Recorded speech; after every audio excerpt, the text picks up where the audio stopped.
Dear students, Assalamu alaikum. As we were discussing about linear equations in our previous lectures, लेकिन हमने वहां पर सिर्फ एक टाइम पे एक इक्वेशन को डिस्कस किया था। उसमें हमने फिर देखा था कि एक इक्वेशन विद टू वेरिएबल्स और फिर एक equation with more than two variables यानी n वेरिएबल्स। लेकिन आज के टॉपिक में हम डिस्कस करेंगे जहां पर एक से ज़्यादा इक्वेशंस अवेलेबल हों। तो जब एक से ज़्यादा इक्वेशंस अवेलेबल होती हैं तो उसे हम सिस्टम ऑफ इक्वेशंस बोलते हैं। सो सिस्टम ऑफ इक्वेशंस को अगर हम सिंपली डिफाइन करना चाहें तो इस system of equations is a set consisting of more than one equation.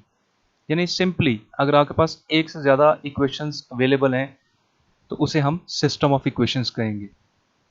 यानी सिस्टम बनने के लिए लाजमी है कि इक्वेशन एक से ज़्यादा हो। ठीक है।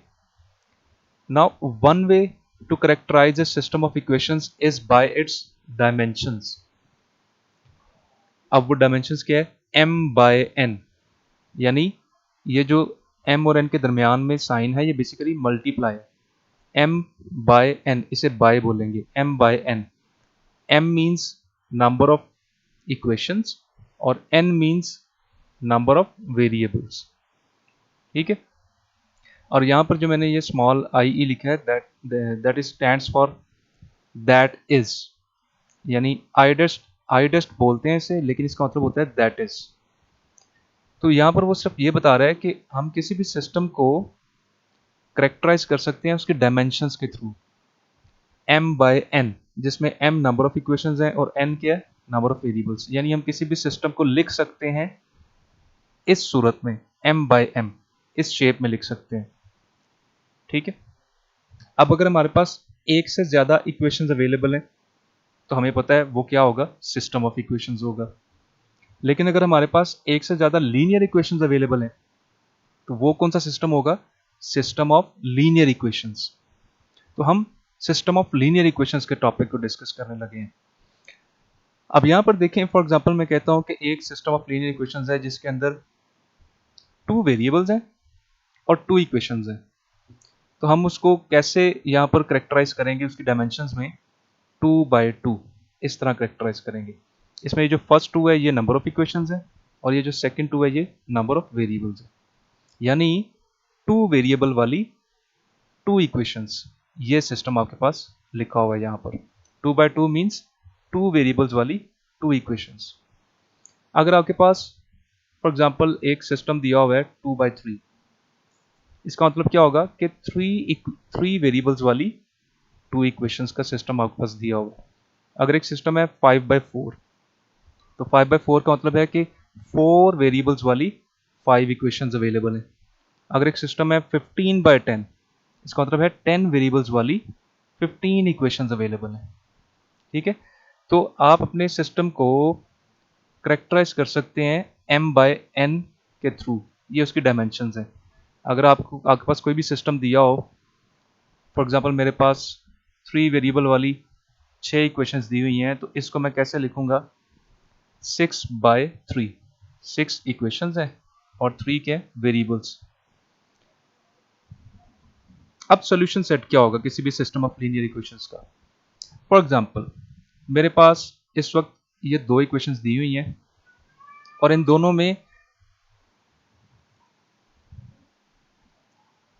दोनों इक्वेशंस में टू वेरिएबल्स अवेलेबल हैं, x एंड y। तो अगर इसको मैं करेक्टराइज करना चाहूँ डायमेंशंस के थ्रू तो कैसे लिखूंगा इसे मैं? 2 वेरिएबल्स हैं और 2 इक्वेशंस हैं, तो इसमें लिखूंगा 2 बाय 2, यानी 2 equations with 2 variables. 2 by 2 system ये हमारे पास एक अवेलेबल है। अब इसका सोल्यूशन सेट कैसे लिखेंगे? अब आप रिमाइंड करें जरा, जब हमने 2 वेरिएबल लीनियर इक्वेशन को स्टडी किया था प्रीवियस लेक्चर्स में, जो एक ही इक्वेशन हमारे पास होती थी और उसमें 2 वेरिएबल्स होते थे x एंड y। उसका सोल्यूशन सेट हम कैसे लिखते थे? Solution set is equal to elements of x Y such that the equation is satisfied. ठीक है। तो सेम वे में हम इसका भी सोल्यूशन सेट लिखेंगे। इस वक्त 2 वेरिएबल्स हैं, तो solution set is equal to elements of x Y such that equation first and equation second is satisfied. For example यहाँ पर 2 वेरिएबल वाली 3 इक्वेशंस होती, उसका सोल्यूशन सेट कैसे लिखना था? Solution set is equal to elements of x Y such that equation 1, equation 2 and equation 3 is satisfied. ठीक है, तो इक्वेशन 1 की जगह इक्वेशन 1 लिख देंगे, 2 की जगह 2 लिख देंगे, 3 की जगह 3 लिख देंगे। तो अगर हमारे पास फॉर एग्जांपल 3 वेरिएबल वाली 3 इक्वेशंस दी होती, यानी 3x3 सिस्टम दिया होता, उसको हम कैसे लिखते? फॉर एग्जांपल उसमें जो 3 वेरिएबल्स हैं वो x1, x2, x3 है, तो हम उसका सोल्यूशन सेट यहाँ पर कैसे लिखते हैं? Solution set is equal to elements of x1, x2, x3 such that, ये जो वर्टिकल लाइन है ये सच that equation 1, equation 2 and equation 3 is satisfied. तो इस तरह हम इसका सोल्यूशन सेट लिखते हैं।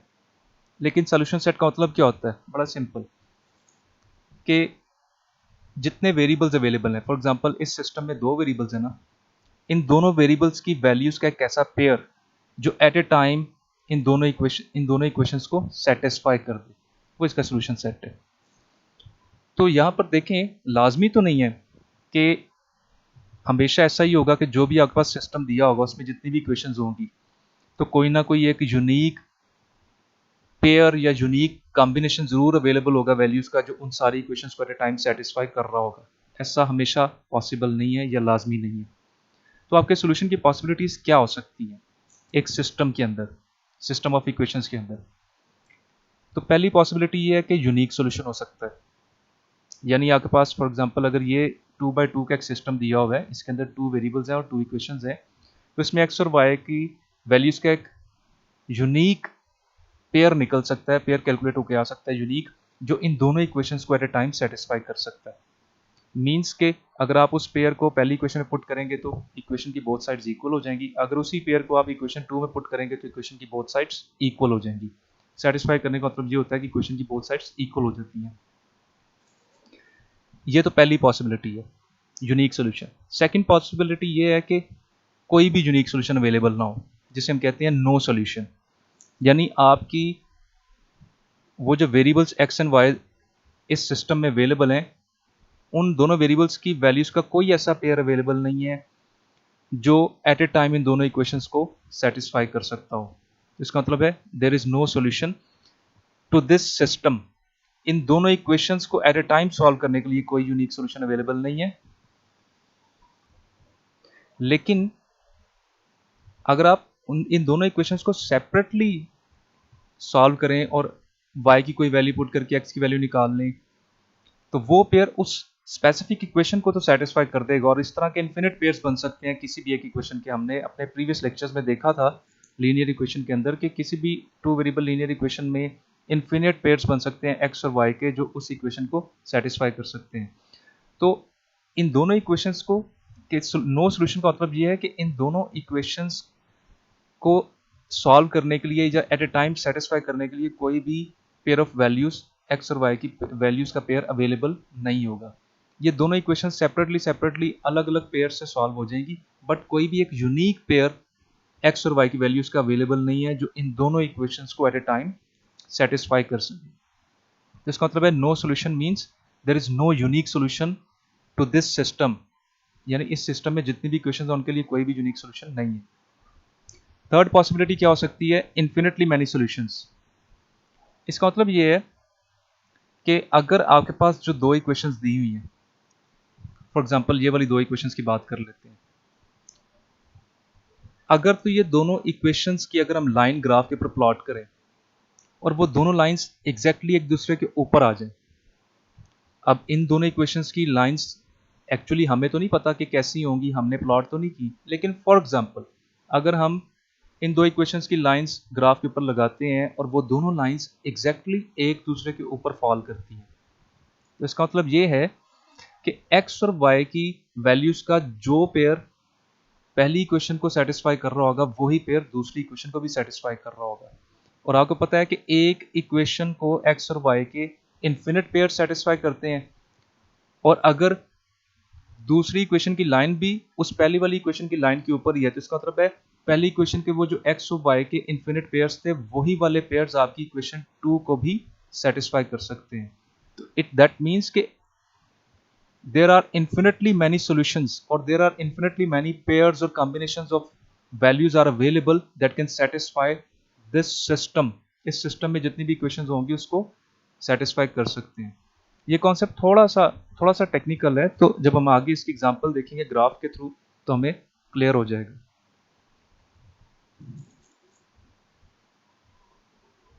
फॉर एग्जांपल अगर हम यूनिक सॉल्यूशन की बात करें, we have two equations, -4x plus 2y is equal to 10, 5x plus 10y is equal to 200। अब अगर मैं आपसे पूछूं ये कौन सा सिस्टम है, तो ये 2/2 सिस्टम है, क्योंकि इसमें 2 वेरिएबल्स हैं x एंड y और 2 इक्वेशंस हैं। 2 वेरिएबल्स की क्वांटिटी काउंट आपने इस तरह नहीं करनी कि हर इक्वेशंस के वेरिएबल को काउंट कर लें और उनको टोटल कर दें। इस तरह तो फिर ये 4 हो जाएंगे, x y इसमें भी x y इसमें भी 4 वेरिएबल्स, ये 4 नहीं है। आपने रिपीट नहीं करने वेरिएबल्स, सिर्फ ये देखें कि इक्वेशन 1 में कितने वेरिएबल्स हैं, 2 x एंड y, और वही 2 वेरिएबल्स इक्वेशन 2 में भी हैं, सेम वेरिएबल्स। तो टोटल कितने वेरिएबल्स हैं, बस 2 ही हैं, x एंड y, वही रिपीट हो रहे हैं दूसरी इक्वेशन के अंदर भी। तो 2 वेरिएबल्स हैं और 2 इक्वेशंस हैं, तो ये आपके पास 2/2 system of linear equations available है। अब मैंने फर्स्ट इक्वेशन के 2 पेयर्स कैलकुलेट किए x एंड y के, और उन दोनों पेयर्स की मदद से ग्राफ के ऊपर उसकी लाइन लगा ली। ये आपके पास ये जो ब्लू लाइन है ये फर्स्ट इक्वेशन की है। फिर मैंने सेकंड इक्वेशन के 2 पेयर्स कैलकुलेट किए x एंड y के, और उसकी ग्राफ के ऊपर लाइन लगा ली, और ये जो ऑरेंज लाइन है ये इक्वेशन 2 की लाइन है। तो अगर हम नोट करें यहाँ पर, तो ये ब्लू लाइन और ऑरेंज लाइन इस पॉइंट पे एक दूसरे को इंटरसेक्ट कर रही हैं। इसका मतलब ये होगा कि इस पॉइंट के ऊपर जो भी x की वैल्यू होगी और उसके कॉरस्पॉन्डिंग जो भी y की वैल्यू होगी, वो x और y की वैल्यूज का ऐसा पेयर होगा जो इन दोनों इक्वेशंस को एट ए टाइम सेटिस्फाई कर रहा होगा। वो x और y की वैल्यूज का जो पेयर है वो यूनिक सॉल्यूशन है इस सिस्टम के लिए 2/2, और वो मैंने यहाँ पर फाइंड करके लिखा भी हुआ है। इस दोनों इक्वेशन का जो सिस्टम है इसके लिए x की वैल्यू 6 और y की वैल्यू 17, ये जो 6 एंड 17 ये जो सोल्यूशन सेट है ये बेसिकली यूनिक सोल्यूशन है इस सिस्टम के लिए 2/2 के। यानी अगर आप पहली इक्वेशन में x की वैल्यू 6 और y की वैल्यू 17 पुट करेंगे तो सेटिस्फाई हो जाएगी। अगर दूसरी इक्वेशन में भी x की वैल्यू 6 और y की वैल्यू 17 पुट करेंगे तो वो भी सेटिस्फाई हो जाएगी। तो ये यूनिक सोल्यूशन है। यूनिक सोल्यूशन मीन्स कि उन इक्वेशंस की लाइंस जो हैं वो आपस में एक पॉइंट पे कहीं ना कहीं इंटरसेक्ट कर रही हैं। उसके बाद नो सोल्यूशन, हमारे पास 2 इक्वेशंस दी हुई हैं, ये 2/2 सिस्टम है, -4x plus 2y is equal to 10 and -25x plus 12.5y is equal to 200। ये 2/2 सिस्टम है, और इसमें भी मैंने फर्स्ट इक्वेशन की लाइन यहाँ पर ग्राफ के ऊपर लगा ली ब्लू कलर की, और ये जो सेकंड इक्वेशन है इसकी भी एक्चुअल लाइन मैंने ग्राफ के ऊपर लगा ली ऑरेंज कलर की। तो यहाँ पर अगर नोट करें तो दोनों इक्वेशंस की जो लाइंस हैं वो पैरेलल हैं एक दूसरे की। यानी पैरेलल लाइंस का मतलब कि ये जितनी मर्जी आप एक्सटेंड कर लें ये किसी भी पॉइंट पे एक दूसरे को इंटरसेक्ट नहीं करेंगी, किसी भी पॉइंट पे एक दूसरे को क्रॉस नहीं करेंगी। तो इसका मतलब है कि कोई भी ऐसा यूनिक और x और y का पेयर अवेलेबल नहीं होगा जो इन दोनों इक्वेशंस को एट ए टाइम सेटिस्फाई कर सकता हो, क्योंकि ये दोनों लाइंस कभी भी एक दूसरे को क्रॉस नहीं करेंगी, ये दोनों पैरेलल हैं। ठीक है, और अगर आप रिमाइंड करें तो मैंने आपको बताया था कि पैरेलल लाइंस की स्लोप हमेशा सेम होती है। उनके इंटरसेप्ट्स डिफरेंट होंगे लेकिन उनकी स्लोप जो है वो सेम होगी। तो अगर आप इन दोनों इक्वेशंस की स्लोप कैलकुलेट करेंगे तो वो एग्जैक्टली सेम होगी। अब यहां पर देखें नो सोल्यूशन का मतलब क्या हुआ कि कोई भी x और y की वैल्यूज का ऐसा पेयर अवेलेबल नहीं है जो इन दोनों इक्वेशंस को एट ए टाइम सेटिस्फाई कर रहा हो। इसलिए there is no solution to this 2/2 system of linear equations. अब इसका मतलब ये नहीं है कि आपकी दोनों इक्वेशंस का सोल्यूशन ही नहीं है, दोनों इक्वेशंस का सेपरेट सेपरेट तो सोल्यूशन होगा, और वो इन्फिनिट पेयर्स बन सकते हैं। अगर मैं इक्वेशन 1 को लूं तो इसके x और y के इन्फिनिट पेयर्स बना सकता हूं। मैं y की कोई भी वैल्यू अज्यूम करता जाऊं x की वैल्यू आ जाएगी, या x की कोई भी वैल्यू अज्यूम करता जाऊं तो y की वैल्यूज कैलकुलेट होकर आती जाएंगी।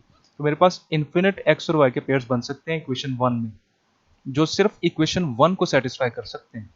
उनमें से कोई भी पेयर इक्वेशन 2 को सेटिस्फाई नहीं कर सकेगा, क्योंकि ये दोनों इक्वेशंस एक दूसरे के, इनकी लाइंस एक दूसरे के पैरेलल हैं, कभी भी एक दूसरे को क्रॉस नहीं करेंगी।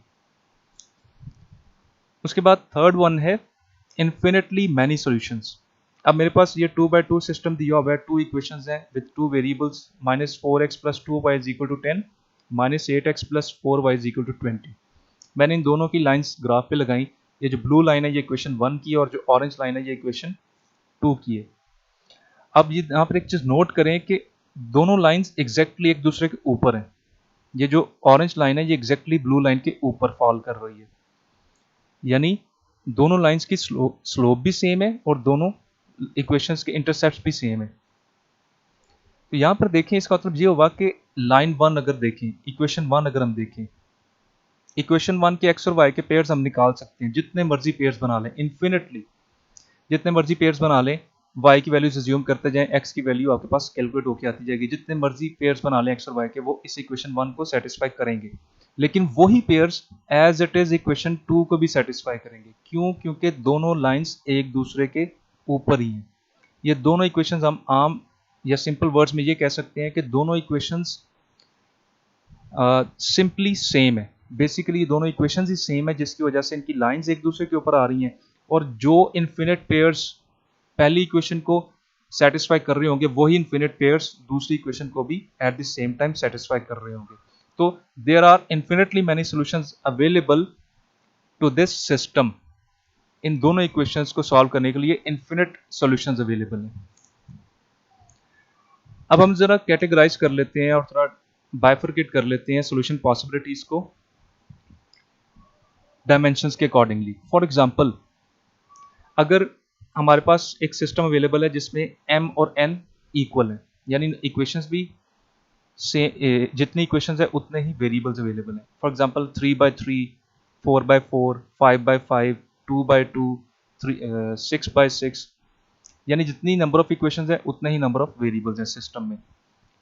ऐसे सिस्टम में तीन पॉसिबिलिटीज हो सकती हैं, या तो उस सिस्टम का कोई ना कोई यूनिक सॉल्यूशन होगा, या उस सिस्टम का कोई सॉल्यूशन नहीं होगा, या उस सिस्टम के इन्फिनिट सॉल्यूशंस होंगे।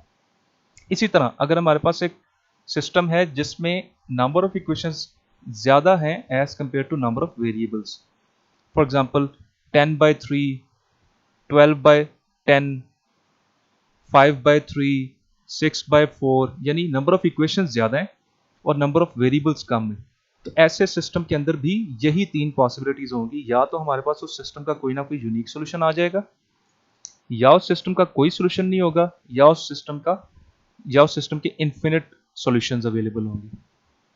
लेकिन अगर एक ऐसा सिस्टम जिसमें नंबर ऑफ इक्वेशंस कम है और नंबर ऑफ वेरिएबल्स ज्यादा है, यानी फॉर एग्जांपल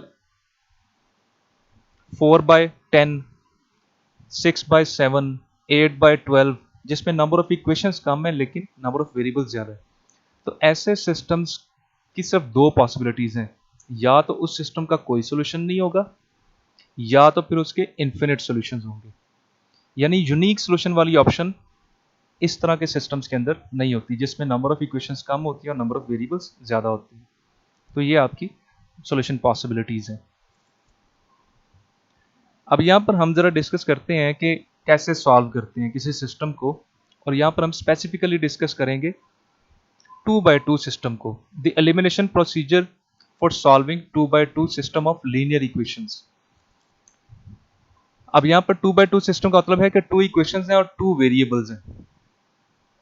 अब एलिमिनेशन प्रोसीजर क्या है? बेसिकली एलिमिनेशन प्रोसीजर एक मेथड है जिस मेथड के थ्रू हम सॉल्व करते हैं सिस्टम ऑफ लीनियर इक्वेशंस को। तो अब इसमें प्रोसीजर कौन सा प्रोसीजर फॉलो करना है? बड़ा सिंपल है, ये कुछ स्टेप्स हैं जिनको फॉलो करना है। सबसे पहले फॉर एग्जांपल मैं कहता हूं मेरे पास 2/2 सिस्टम दिया हुआ है, मींस के दो वेरिएबल्स वाली दो इक्वेशंस अवेलेबल हैं।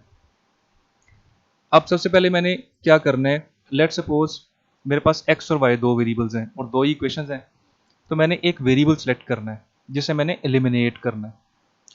तो फॉर एग्जांपल मैं y को सिलेक्ट कर लेता हूँ, ठीक है, मैं x भी सिलेक्ट कर सकता हूँ, आपकी मर्जी है, लेकिन फॉर एग्जांपल मैं y को सिलेक्ट कर लेता हूँ। सबसे पहला स्टेप आपने वेरिएबल सेलेक्ट करना है। सेलेक्ट करने का मतलब ये नहीं कि आप सेलेक्ट करके उसे लिखेंगे जी मैंने ये वाला वेरिएबल सेलेक्ट किया, नहीं, बस आपने अपने माइंड में सेलेक्ट कर लेना है। उसके बाद second, if necessary use multiplication operation to equalize only the value of coefficient of the selected variable in both equations. इसका मतलब ये है कि आपने फिर क्या करना है, जब आप वो वेरिएबल सेलेक्ट कर लेंगे ना, जैसे कि मैंने y वेरिएबल सेलेक्ट किया, अब आप देखें y वेरिएबल के साथ उसका कॉफिशिएंट क्या लिखा हुआ है। वो जो y वेरिएबल की लेफ्ट साइड पे वैल्यू लिखी होती है ना, जिसे हम कांस्टेंट कहते हैं, वो उसका कॉफिशिएंट होता है। अगर तो वो दोनों इक्वेशंस में y वेरिएबल के साथ सेम कांस्टेंट लिखा हुआ है तो फिर तो ठीक है, लेकिन अगर डिफरेंट कांस्टेंट लिखा हुआ है तो फिर हमने उसको इक्वल करना है। इक्वल करने के लिए हम मल्टीप्लिकेशन ऑपरेशन यूज कर सकते हैं। लेकिन एक चीज माइंड में रखें, हमने सिर्फ only the value of coefficient, हमने सिर्फ उसकी कॉफिशिएंट की वैल्यू को सेम करना है। ठीक है, साइन जो है वो हमने क्या रखने हैं, ऑपोजिट रखने हैं। यानी इक्वेशन 1 में अगर y का कांस्टेंट या y का कॉफिशिएंट 2 है और इक्वेशन 2 में जो y का कांस्टेंट है वो है 4, तो अब हमने दोनों के कॉफिशिएंट्स को सेम करना है। या मैं इक्वेशन 1 के y के कॉफिशिएंट को 4 कर लूंगा, या मैं इक्वेशन 2 के y के कॉफिशिएंट को 2 कर लूंगा। मैंने सब कॉफिशिएंट की वैल्यू को सेम करना है। साइन जो है मैंने दोनों के ऑपोजिट रखने हैं, अगर एक प्लस है दूसरा माइनस, अगर एक माइनस है दूसरा प्लस, तो मैं उसी लिहाज से मल्टीप्लीकेशन चूज करूंगा कि मैंने किस वैल्यू के साथ मल्टीप्लाई करना है, ताकि कॉफिशिएंट की वैल्यू सेम हो जाए दोनों की, लेकिन उनके साइन ऑपोजिट रहें। तो वो हम आगे चल के जब क्वेश्चन एग्जाम्पल करेंगे तो फिर हमें समझ आ जाएगी। तो सेकंड हमने ये स्टेप फॉलो करना है। उसके बाद जब वो सेम हो जाएंगे वैल्यूज कॉफिशिएंट्स की और उनके साइंस ऑपोजिट हो जाएंगे, फिर सिंपली हमने उन दोनों इक्वेशंस को साइमल्टेनियसली सॉल्व कर देना। अब साइमल्टेनियसली सॉल्व करने का मतलब क्या है कि सिंपली उन दोनों इक्वेशंस को ऐड कर देना और रिजल्ट देखना है क्या निकलता है। फिर जब हम दोनों इक्वेशंस को साइमल्टेनियसली सॉल्व करके यानी ऐड करके रिजल्ट देखेंगे तो तीन पॉसिबिलिटीज आ सकती है हमारे पास। पहली पॉसिबिलिटी क्या हो सकती है, if by solving the equation simultaneously you find the values of X and Y. अगर आप उनको दोनों इक्वेशंस को ऐड करते हैं और आपके पास x की वैल्यू निकल आती है, फिर उस x की वैल्यू को किसी इक्वेशन में पुट करके y की वैल्यू निकाल लेते हैं। इन शॉर्ट अगर आपके पास x और y की वैल्यूज का एक पेयर कैलकुलेट होके आ जाते हैं, तो इसका मतलब है यही जो x और y का पेयर होगा ये यूनिक सॉल्यूशन होगा उस सिस्टम के लिए, 2x2 सिस्टम के लिए। उन दोनों इक्वेशंस को यही पेयर जो है वो एट ए टाइम सेटिस्फाई करेगा। एक तो ये पॉसिबिलिटी हो सकती है। फिर सेकंड पॉसिबिलिटी क्या हो सकती है कि जब आप उन दोनों इक्वेशंस को साइमल्टेनियसली सॉल्व करेंगे और ऐड करेंगे तो आपके पास एक फॉल्स स्टेटमेंट आ जाएगी। फॉल्स स्टेटमेंट मीन्स के 0 is equal to 10, 0 is equal to -30, 0 is equal to 50, 0 is equal to 100। ये फॉल्स स्टेटमेंट है, ठीक है ना, कि आपकी इक्वल की दोनों साइड्स डिफरेंट हैं लेकिन उसके अंदर इक्वल का साइन लगा हुआ है। फॉल्स स्टेटमेंट आपके पास आ जाएगी। तो जब आपके पास फॉल्स स्टेटमेंट आ जाएगी तो आप वहीं पर क्वेश्चन छोड़ देंगे और लिख देंगे देयर इज नो सॉल्यूशन, यानी कोई भी एक ऐसा यूनिक एक्स और वाई का पेयर नहीं है जो इस सिस्टम को 2x2 सिस्टम में जो दो इक्वेशंस हैं इनको एट ए टाइम सेटिस्फाई कर सके।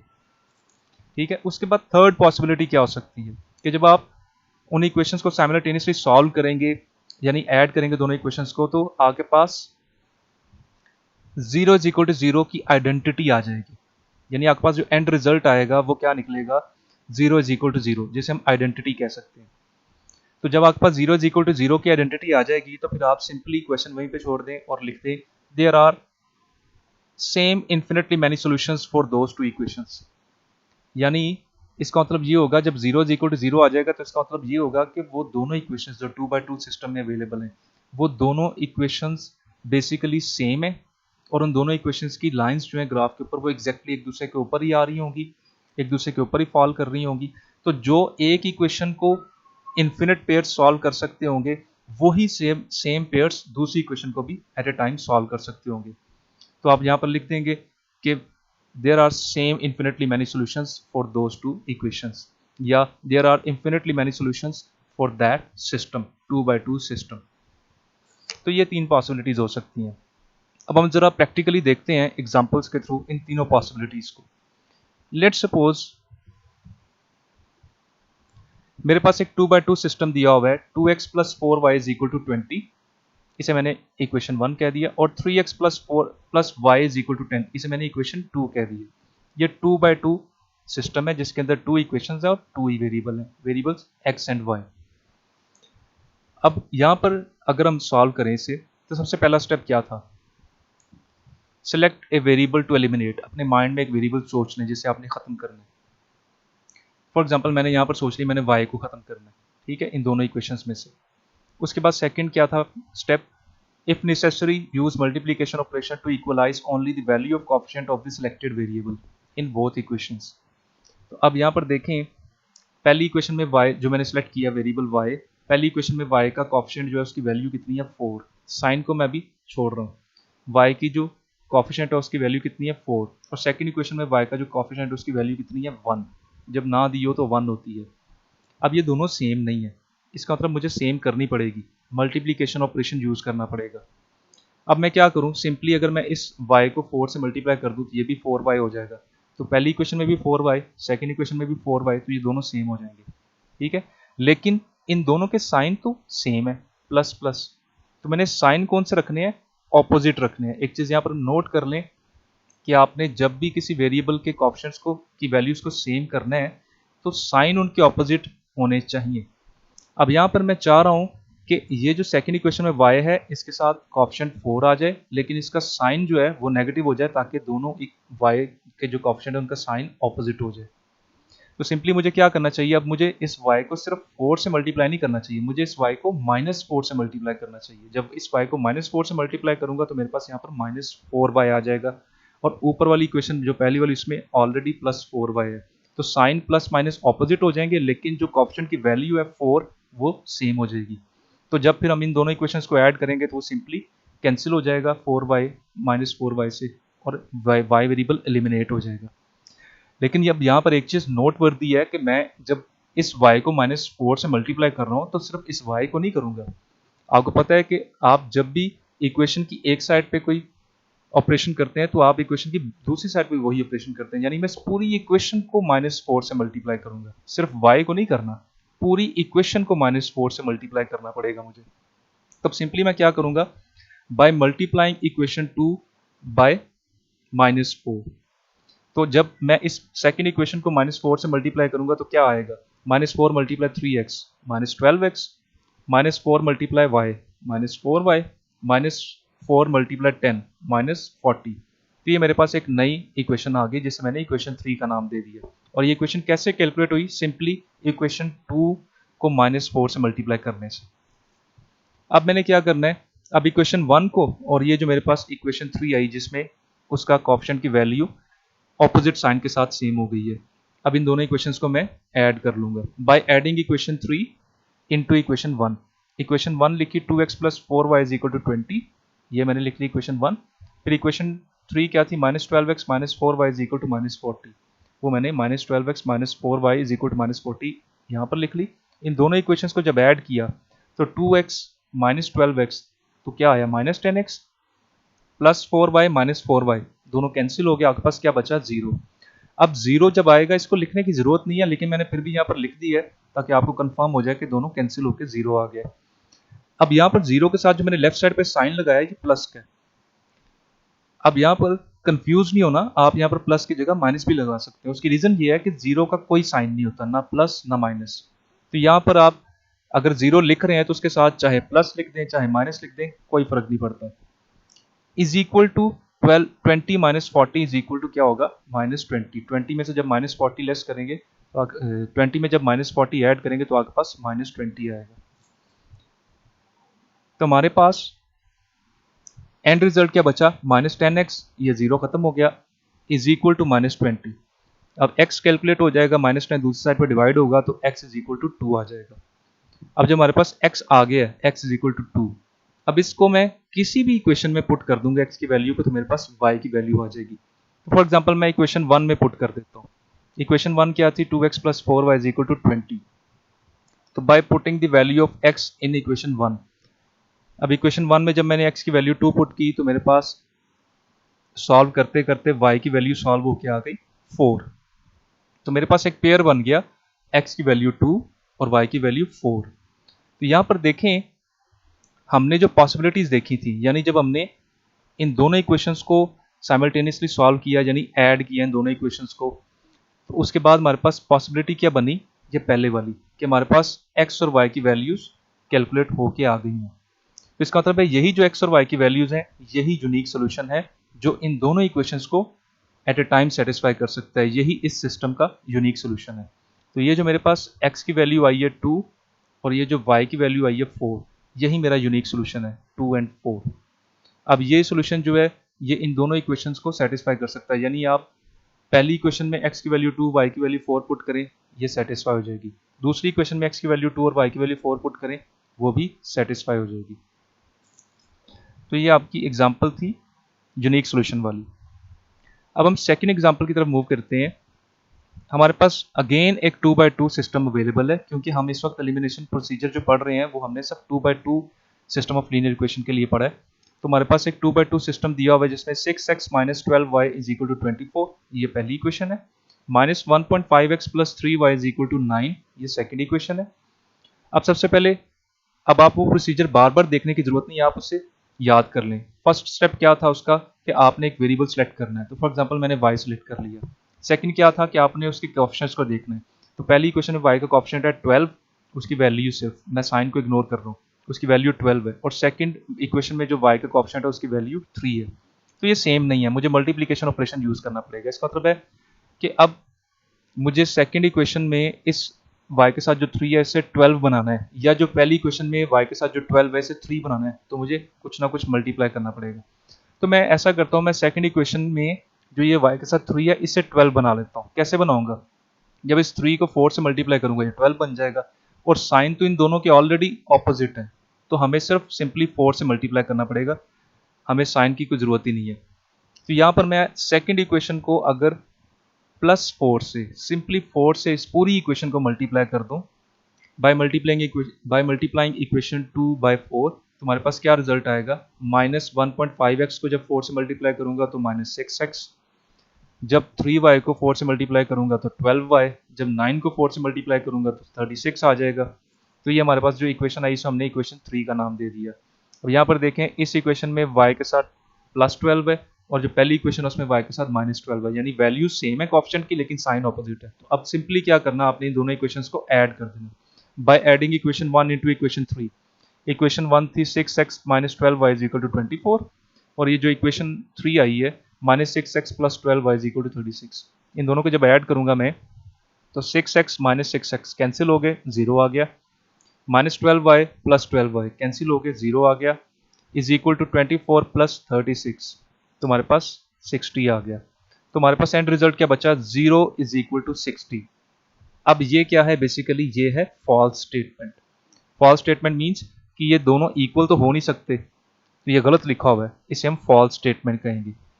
तो जब हमने देखा था कि हमारे पास साइमल्टेनियसली सॉल्व करने से, यानी दोनों इक्वेशंस को ऐड करने से पॉसिबिलिटीज क्या निकलती हैं, या पहली पॉसिबिलिटी या सेकंड या थर्ड, तो इस वक्त हमारे पास कौन सी पॉसिबिलिटी आ रही है? सेकंड पॉसिबिलिटी, यानी फॉल्स स्टेटमेंट आ रही है। तो अब हम सिंपली क्वेश्चन को सॉल्व करना बंद कर देंगे और लिखते हैं कि there is no solution to this system, यानी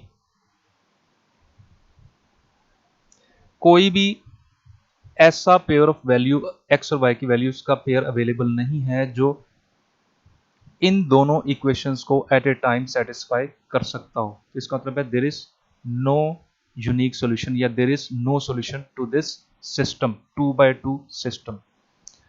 अब ये दोनों इक्वेशन सेपरेटली अलग अलग तो सॉल्व हो सकती हैं, इनके पेयर्स निकल सकते हैं, लेकिन वो पेयर्स कॉमन नहीं होंगे। कोई भी ऐसा पेयर नहीं होगा कॉमन जो इन दोनों इक्वेशंस को एट ए टाइम सेटिस्फाई कर सकता हो। ठीक है, अब यहां पर देखें कि एक क्वेश्चन जो कि मैं आपसे पूछना चाहूंगा और आपने खुद सोचना है, आंसर मैं बता दूंगा, रीजन आपने सोचनी है। वो क्वेश्चन क्या?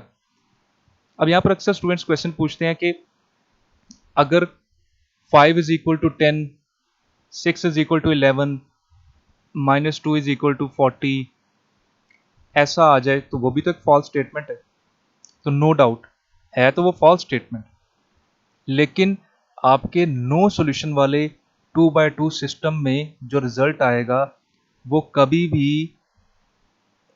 0 के अलावा कुछ नहीं होगा, यानी आपकी लेफ्ट साइड पर हमेशा 0 होगा और उसकी दूसरी साइड पर एक नॉन जीरो वैल्यू होगी। यानी आप कोई भी 2x2 system of linear equation पकड़ लें जिसका सॉल्यूशन अवेलेबल नहीं है, यानी नो सॉल्यूशन वाला सिनेरियो है, तो उसमें जो एंड रिजल्ट निकलेगा वो हमेशा जो रिजल्ट होगा उसकी लेफ्ट साइड पर ऑलवेज 0 होगा, और उसकी राइट साइड पर, इक्वल की राइट साइड पर ऑलवेज एक नॉन जीरो वैल्यू होगी, 0 के अलावा कोई भी वैल्यू। क्योंकि अगर राइट साइड पर भी 0 आ जाए तो फिर तो 0 = 0, ये फॉल्स स्टेटमेंट तो ना हो। तो फॉल्स स्टेटमेंट होने का मतलब है कि आपकी यहाँ पर लेफ्ट साइड पर सिर्फ नो सोल्यूशन वाले सिनेरियो में आपकी लेफ्ट साइड पर हमेशा जीरो होगा और इक्वल की राइट साइड पर हमेशा एक नॉन जीरो वैल्यू होगी। अब क्वेश्चन ये है कि आपकी इस फॉल्स स्टेटमेंट में जो कि नो सोल्यूशन के सिनेरियो में आती है उसमें इक्वल के लेफ्ट साइड पर हमेशा जीरो क्यों होगा? ये क्वेश्चन है, बड़ा सिंपल है। इसका आपकी इस अंडरस्टैंडिंग से, क्वेश्चन सॉल्व करने के मेथड से, प्रोसीजर से कोई लेना देना नहीं है। अगर आप इसका आंसर नहीं भी देते तो आपको सॉल्व करने का मेथड तो आता है, लेकिन फिर भी आप ज़रूर सोचिएगा कि हमेशा नो सोल्यूशन वाले सिनेरियो में जो फॉल्स स्टेटमेंट आती है उसकी लेफ्ट साइड पर ज़ीरो ही क्यों आएगा, हमेशा ज़ीरो क्यों आएगा? तो इसकी रीज़न आपने सोचनी है और मुझे कमेंट सेक्शन में, इस वीडियो के कमेंट सेक्शन में बतानी है। ठीक है, अब हम मूव करते हैं अपनी एग्जाम्पल 3 की तरफ।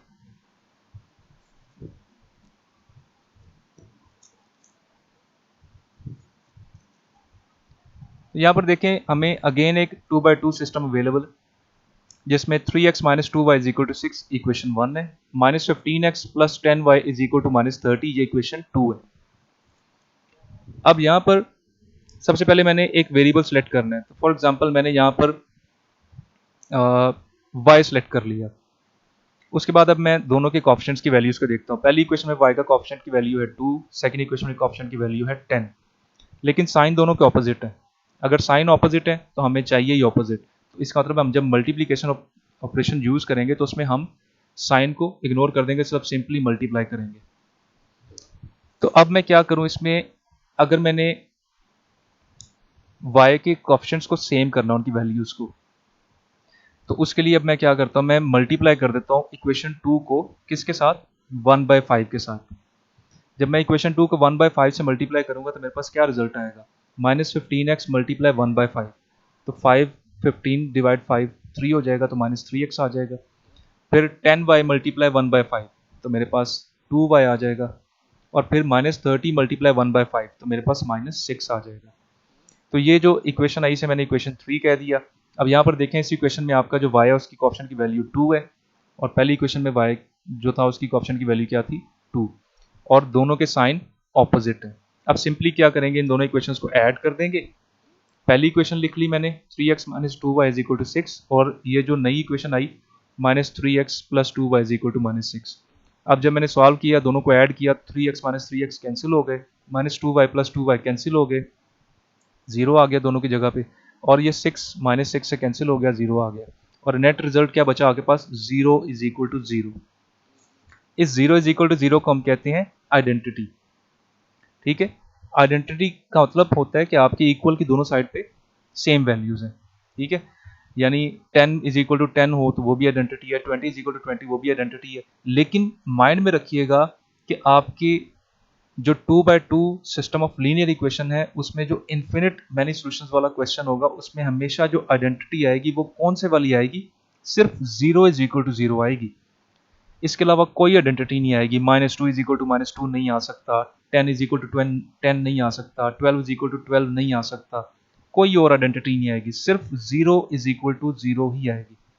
ठीक है, तो जब आपके पास end result 0 is equal to 0 आ जाए तो आप सिंपली ये आइडेंटिफाई कर सकते हैं कि ये कौन सी पॉसिबिलिटी आपके पास आई है, पॉसिबिलिटी 3, कि if by solving the equations simultaneously you find identity 0 is equal to 0 then there are same infinitely many solutions for those two equations।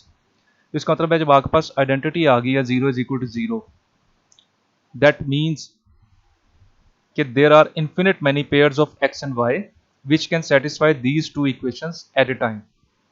अब आप वो कैसे कैलकुलेट करेंगे इन्फिनिट पेयर्स, बड़ा सिंपल है। आप किसी भी एक इक्वेशन को आप लें और उसमें x और y की वैल्यूज कैलकुलेट कर लें। y की वैल्यू कोई भी पुट करें और x की वैल्यू आ जाएगी। इस तरह आप कोई भी पेयर बना लें, जितने मर्जी बना लें, इन्फिनिट पेयर्स बन सकते हैं।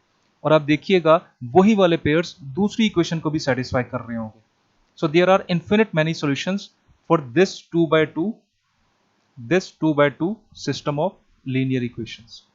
ठीक है, तो जब भी आपके पास पॉसिबिलिटी 3 आए, यानी 0 इज इक्वल टू 0 आ जाए, तो आप सिंपली लिख देंगे there are many infinite many solutions. जब भी आपके पास एक फॉल्स स्टेटमेंट आ जाए, यानी पॉसिबिलिटी 2 आ जाए, तो आप सिंपली लिख देंगे there is no solution to this system. और जब भी आपके पास एक्स और वाई की वैल्यूज कैलकुलेट होके आ जाए तो सिंपली वो जो एक्स और वाई की वैल्यूज का पेयर है वो से आप लिख देंगे this pair is basically the unique solution to this system. ठीक है।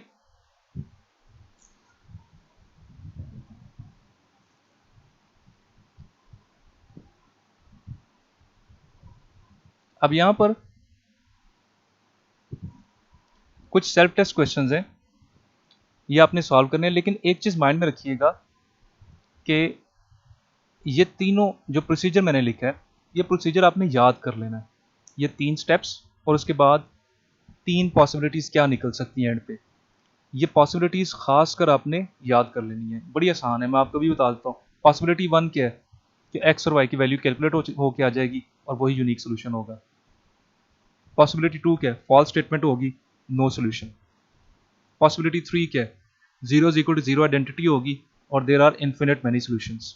तो ये तीनों पॉसिबिलिटीज आपने याद कर लेनी है, ये हमें हेल्प आउट करेंगी हमारे नेक्स्ट टॉपिक के अंदर। तो अब आपने ये सेल्फ टेस्ट क्वेश्चंस आपके पास, इनको खुद से अटेम्प्ट करना है और ये सारे 2x2 सिस्टम के क्वेश्चंस हैं, इनको अटेम्प्ट करना है और देखना है कि आपके पास क्या आंसर्स आते हैं।